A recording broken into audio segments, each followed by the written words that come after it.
You're listening to TehachaPod with Budge, Corey Costelloe, and Greg Garrett. TehachaPod time again. Budge, Corey Costelloe today. Corey, how are you? Doing well, doing well. And we've welcomed in Hamed Jones. Welcome back to Tehachapi for at least the third time? Third time, yes. Thank you. Welcome back, our finance director here at the City of Tehachapi. And today, I was watching and monitoring social media on some of the posts, and then Corey had a conversation with you, and we thought, we should get together and help provide a little bit more information on what's coming forward, what the City Council approved and asked us to do. Let's talk a little bit about that. We're going to do it kind of brief, but we want to make sure we're telling the public where to go to get the information to educate themselves. Yeah, so we're in kind of in a weird election period right now. We haven't quite got to the filing deadlines for a lot of things. So back on July 18th, the City Council approved putting what we're referring to as the City of Tehachapi Local Control Essential Services measure on the ballot, which is a 1 cent sales tax increase, which would take our sales tax in the City of Tehachapi from 7.25% to 8.25%. A lot of communities around us have that already. And so right now there's no, I guess they call them measure letters. Usually they give a letter of the alphabet to the measure. We don't have one yet. And the County of Kern has a very similar measure that they're putting forward for their voters outside of the city limits to be applied just outside the city limits. And they don't have a measure number or letter yet either. So it's a little confusing. I think some folks are confusing the two, thinking that they live in the city, they're going to vote on the counties and the cities, or they live in the county, they're going to vote on the cities. And so we just want to sort of let folks and point folks to the right direction on how to get the information about the city's measure, because that is the one that's going to impact the City of Tehachapi and the one that our residents will be voting on. And the one thing that I've seen is that confusion, I think, and I think very due in part that there's no letters assigned to any of these measures. It's still very early on, but there's confusion by people out in the public, and very rightfully so, is that they think that there's, with these two different measures that are proposed, one in the city and the one in the county, they overlap, and it wouldn't be 8.25, it would be a 9.25 cumulative, like the city gets 1%, the county gets a 1%, but that's not what it is. Hamed, can you kind of help straighten us out and make sure we get a better understanding of what's being proposed to the public? Yeah, sure, absolutely. So yeah, you're correct. It's not going to be doubling up or going to 9.25%. So the sales tax would go to 8.25% in the city limits. So any retail, all that within city limits goes to 8.25. Then you've got the county pieces on unincorporated areas, and so they would also go from 7.25 to 8.25 in those unincorporated areas. So I like to think of Old Town or the Golden Hills area. Those businesses, sales tax would be 8.25, and then the businesses within city limits, 8.25 as well. Yeah. And to put it really simply, say the city's measure passes, and so you would go to McDonald's and buy a hamburger, you'd pay the 8.25% on your bill. If you went to Frosty King and out in Old Town, and you would pay that same 8.25% on your bill. If the city's measure passes and the county's measure doesn't pass, then you'd have the vice versa, right? It would be 8.25 here and 7.25 in the county restaurant. So that's the difference, and there's not they don't speak to each other at all in terms of being stacked on top of one another. And one thing that I did learn since this proposal came forward from council and said, "Hey, let's move forward," is that our 7.25% is the lowest that you can legally have in the state of California. That's correct. That is the absolute minimum. And the city just gets 1% out of that 7.25%. The rest goes to the state, and then the state gives some of that to the county, but most of it stays with the state. And then with that's been in place for decades. Yeah, decades, ever since the first, sales tax ordinance was established. I think when was it? How about? I want to say it was the 1970s when they set the base rate at 7.25 in the state. It was a while ago. Yeah, I want to say that was 1970s. So it's been a long time. And the legal maximum is 10.25%, which Lancaster, Palmdale currently have. So right now, from where we're at the lowest that you possibly can have in the state of California versus the highest, there's a big difference. Yeah. And even with the understanding that there is a separation, I think a lot of people have a difficulty understanding, because there's a lot of new people that have moved to Tehachapi in the last couple of years, is that we all, whether you're in Bear Valley, Stallion Springs, here in the city, Golden Hills, you write Tehachapi 93561 on your envelopes. Yeah. And there's not that separation or designation. But there are city boundaries where we're able to provide services to. And perhaps maybe it's easiest for me to think of, if you pay your water bill to the city of Tehachapi, then you live in the city of Tehachapi. Yeah. And if you have a water company other than city of Tehachapi, then you live in the unincorporated area. So it's kind of, for me, I kind of look at it that way. Does that sound like a fair kind of description of helping you separate boundaries? Yeah, that's the easiest one. That's an easy one for sure. And then also just the, and I know the County of Kern is doing some community meetings, and I think there'll be some confusion, but those are all happening in areas outside of the city for a reason. They're happening at Golden Hill CSD, Bear Valley eventually, Stallion Springs, all the areas not in the city, all the people that will be voting on their measure, which is totally separate. We share some common sort of themes in our measures in terms of what we're trying to accomplish, but we've made it very clear, and we've actually also set up a website. So go to our website, liveuptehachapi.com/local control, and you can find the previous podcast that we did to discuss this measure. You can find frequently asked questions, which deal with the other measures on the ballot. It talks about, can Sacramento take this money and keep it from the city of Tehachapi, and much, much more news coverage, stuff that's been written about this. So you can go to that website. It's on the front page of our just liveuptehachapi.com too. You can see it right there. It says local control essential services measure. Click on that to get all the information. Well, I think you mentioned one of those frequently asked questions that I've heard, and I think let's hit on that a little bit. And that has to do with this, because of the way this sales tax measure is being presented to the voters, that 1% stays here. Sacramento can't touch it. And I think that's where people still feel that maybe that's a possibility, but legally they can't touch that money. Am I correct in that statement? That's correct. Yeah, and then that's why it's so important for this, is in that element of local control. Over the years, there's been so many kind of state takeaways from redevelopment agencies to different propositions where they're withholding some of our funds and maybe paying us back later on. But that's why this is so important, is that this is one way where we can keep some of this revenue for the city. That's important. And then, Corey, through your economic development, you see the amount of people that come into the city to make purchases. We have a population of roughly 10,000 people within the city, but those that actually come in the economic impact area, what are those numbers? So those numbers, it varies upon businesses, but obviously if you just look at our Walmart, our Home Depot, some of the big sales tax generators in terms of foot traffic, they're a regional draw. And so you're looking at an area of about 250,000 residents or so, maybe even a little bit more. And then of course you also think about our gas stations, which draw from a larger area, because those are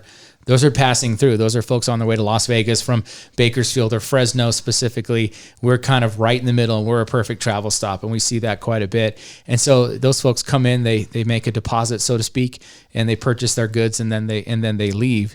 And so the beauty of really this opportunity is, it's not just going to be generated by, let's say, 10,000 people that live inside the city limits. City residents will see, and they're already getting that now. They're getting a benefit from folks shopping in our community that don't necessarily live inside. And so there's services that get delivered with that revenue that's generated from the sales tax.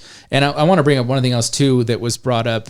I think it's been a lot of folks want to talk about accountability. And this is on the FAQ sheet on our website. Hamid, I know we've spoken about this, I think, in the past, but the intention of this measure, if it's approved, these funds will sort of be separated, and people will be able to see that these are measure whatever the letter's going to be funds in the future, and those will kind of be separated and allocated separately in the budget, so folks can give feedback on that. Yeah, absolutely. We fully plan on tracking that revenue separately, either by its own fund or its own set of revenue accounts. And then, like you said, through the budget process, I think we'll identify how that money is going to be spent. And so, we're all about transparency. We want to show all of that. So it's a part of the budget process and part of the feedback that we get from council and from the community. And I think we'll even be able to tag projects and things in the future. And a lot of this isn't about going bigger, and we've talked about maintaining a lot of the essential services, just with the rising costs of our fire contract specifically. In order to pay that, other things will have to go away. And so that was really what our focus and what our outreach has shown, is that Fire protection is important. Preventing crime is important. Our local 911 dispatch is important. And those things need to be maintained. And so those are the things that we're looking to pretty much maintain with these funds. And there's a lot of other things too that we do, I think, in the city that are above and beyond. They're special, and we'd hate for the special things to have to go away. And so we're really looking at, for the most part though, I know if you look at a city like Bakersfield, when their Measure N passed, they've built a lot of things, a lot of park redevelopment, that sort of thing. They're kind of a different business model than us because of the amount of money that they brought in with their sales tax revenue. We're not looking to build bigger and better. It would be more along the lines of maintaining what we have and be able to keep that level of service up, which is what we're growing. We've grown used to here in Tehachapi. Well, let's talk about this process briefly. This has been more than a year that it was identified that the fire contract was going to grow and it would have to be addressed. And we were asked to look at different avenues. And so that's been a year-long process, but part of it was doing the polling in the community to find out these things that you just mentioned. Yeah, and that was really these are all the feedback. You'll find these on the website. You'll find these surveys and these polls that were done. They're posted on the liveuptehachapi.com/local control, so you can see the reports and the questions that were asked back in August of last year. And more recently, when the thought of potentially putting a measure forward as an opportunity for funding was presented. And you'll see the responses of your neighbors and folks that live in the city, what they really wanted. They valued fire protection heavily. They valued protecting drinking water, which is something that is always important in the West as we talk about water all the time. And then, of course, preventing crime. We've talked about it. The lowest, if not one of the lowest, crime rates in the county of Kern. And the Tehachapi Police Department is a full-service police department, including local 911 dispatch, which also was prioritized very heavily. When you're in the city, you call 911, it's picked up on C Street, and they know exactly where you're at when you call from Black Oak Drive. They're not in Bishop, they're not in Bakersfield, trying to direct a crew that's not a city crew to an emergency. They don't know exactly where the street's at. So it's so important when those seconds matter that you have that local dispatcher on the line. So we've been able and been blessed to have a local dispatch center, and that scored very highly in terms of people wanting to maintain that in an emergency situation. And then Hamed, as we look at this money would go into the general fund. Is that correct? Correct. And then the essential services that we talk about that are paid from the general fund, it's about infrastructure and maintaining that and having the funds to be able to maintain the standards that we have. And that comes out of the general fund. So you there's not any leeway to take that money and put it somewhere else. Correct. I mean, general fund, it's the most important fund, I would say, for any city. And it is discretionary revenue, but primarily general funds are always going to be funding your police, your fire, and some of your street rehab. And those are kind of the largest ones. And that kind of fits in with what the priorities, were coming back from our surveys from the community. And so, you do have your other funds like water and wastewater, and those are enterprise funds. They're supposed to be self-sufficient. However, general fund can be used to fund some of those if needed. And so with water being one of the top priorities, if there is a need there, some of this money can be transferred to the water fund. Corey, let's talk about the web page that is there again, because it's important that the information is there so people can make an educated decision. Mm-hmm. And again, what are some of the things that they're going to find on our webpage? So you can go to liveuptehachapi.com, and right there on the front page, you'll see that Essential Services Local Control banner, or you can just go to liveuptehachapi.com/local control. There'll be a home screen sort of that just shows you right away this was presented to the council, what a yes vote means, what a no vote means in terms of service levels. It also has the ballot language, so asking about adopting a 1-cent sales tax measure. And then it has on the left-hand side, there's all kinds of links. There's the frequently asked questions link that really dives down to the questions you might have. I probably guarantee your answer is on that page. So it's got a frequently asked questions page.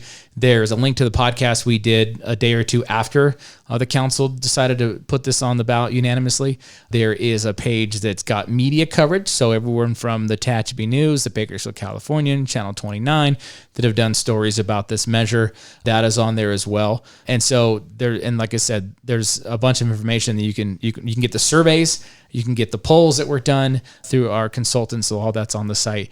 And so plenty of information to really figure out what this thing means and hopefully clear up some of that confusion about maybe competing measures in the area that are not related to this. Yeah, the big thing that my takeaway when just watching the social media is that a lot of people think that they overlap, and they do not overlap. They're not stackable. These are separate areas, separate entities that will be receiving funds potentially, but the same number is 8.25 is the maximum sales tax if both measures passed in November that we would see. I think people just get confused because they think about hierarchy of government, right? And it's, federal, state, county, municipal, and they just think, well, if the federal government were to tax all of us tomorrow, then it would probably all get hit on us some way or the other.